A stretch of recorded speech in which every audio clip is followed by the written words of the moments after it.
Let's compare these 4 high protein items that you can get somewhat ready to eat at the grocery store. Now we have tuna, we have a protein bar, we have also cottage cheese. This is the low fat variant. There is also a higher fat variant. And then we have protein bread. So we start out with the tuna. The question is also which is or will be the winner. So the tuna in this case costs about 135 euro cents. So all the prices will be in euro cents since this is the currency I bought them in. Now if we take a look at the macronutrients, we find that it has 0.8 grams of fat.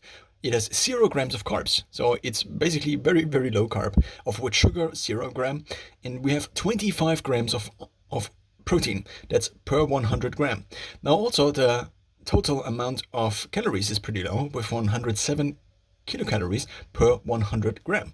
In total, we get not 200 grams of this, but usually 150 grams. So multiply this by 1.5, then we have here 12.5 grams of protein additionally to the 25. So this is 37.5 grams of protein, and the price for this is 135. Usually, sometimes they run offers, then you can get them for €1.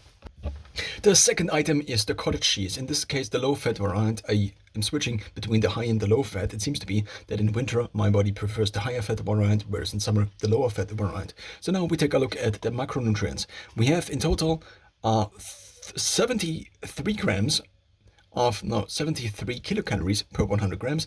That's then pretty low, one could say, even lower than the tuna, but also we have way less protein in there. So we only have 12 grams of protein. That's about half the protein of the tuna.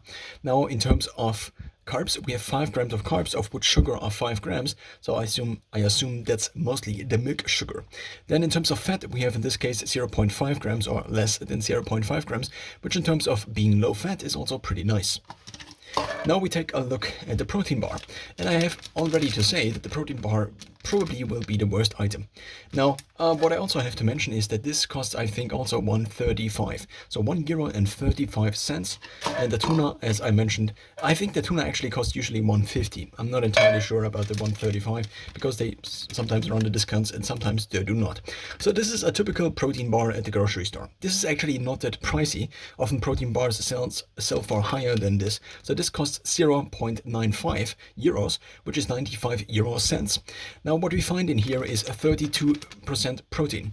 Now the same brand actually, so this sells at Netto, at a German grocery store, actually also has a variant with sugar in it, which I at least try to avoid. And this also has a higher protein amount. I think in the other one there was only 25% protein or something like this. We have 45 grams, and then we take a look at the carbs. Now in terms of fat, we already see that there are 12 grams of fat in there. So that's at least up until now, that's the highest amount of fat. Now, in terms of the carbs, we have 39 grams of carbs in there. Now, I assumed protein bar is protein bar, but what one also has to see is that of which sugar is 21 grams. Now, I think there is a big problem in here because these are kind of the sugars that actually sweeten this. So these are kind of sugary alcohols, I think. And so it might be a little bit different, but I'm not entirely sure about this. So what I assumed, at least up until now, is that most of what is in there is actually then not digestible as a carb. What I'm seeing here is that there is glucose syrup in there.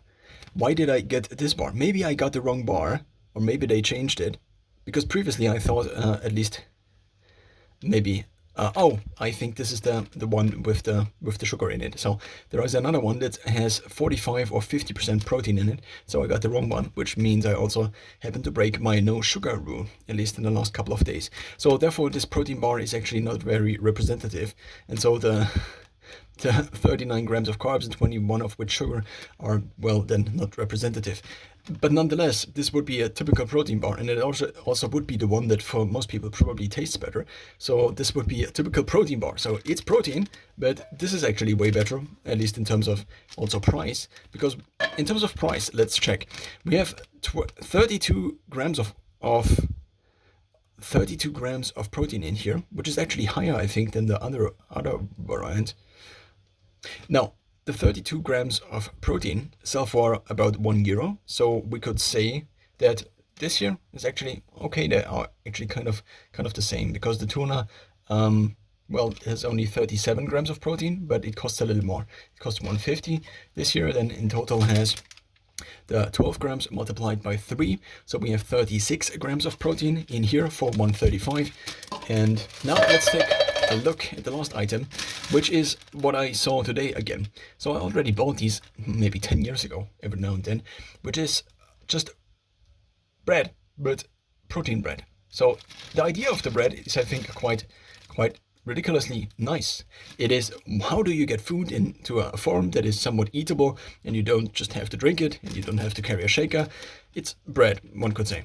Now, if we take a look at the bread, then what I have to mention maybe before is the price. So this cost me €2, I think, and this is 500 grams. So we have to multiply everything by 5 to then get the macronutrients out of one thing here. So this is €2, which is about twice as much as the €1 here. And in terms of protein, we now get 24 grams of protein. So if we multiply the 24 with 5, because it's 500 grams, then the protein amount in this here would be 125 minus 4, or minus 5 actually. So we would have 120 grams of protein, which is quite a lot for €2, I think. Now, this comes at a high cost, one could say, which is the carbs. So we have 13 grams of carbs per 100 gram, of which are, so there is this thing about net carbs. And so as I understand it, you have the carbs, and then you deduct basically the fiber, which in German is Ballaststoffe, and then you get the net carbs, which in this case would only be 5 grams of net carbs. Because this year has no, has them not listed. I actually don't know about this year, also not listed. Maybe because they just don't have any fiber in it, because it's something that usually just plants have. So this is actually not that bad, one could say. So I just ate a whole pack as of an hour ago. It comes also at 236 kilocalories per 100 gram, and it lasts for about a week. At least that's what it told me. So now, what is in there actually? It is water. When we also have wheat protein, we also have wheat, but the full corn, or whatever is the proper word in English. We have also flaxseed. Then we have sunflower, peas, or whatever they are called.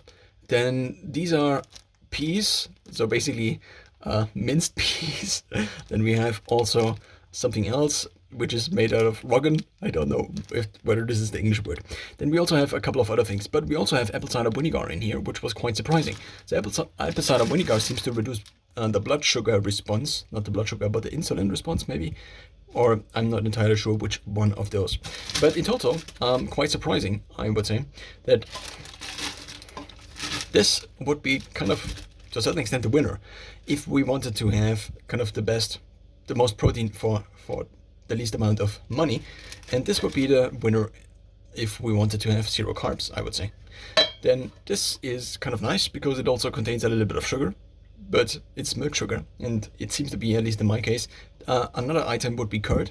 So I usually have also curd in here, but I'm trying to reduce the curd because it seems to be the case that I cannot get the milk sugar so well into my system. Now, that's mostly it.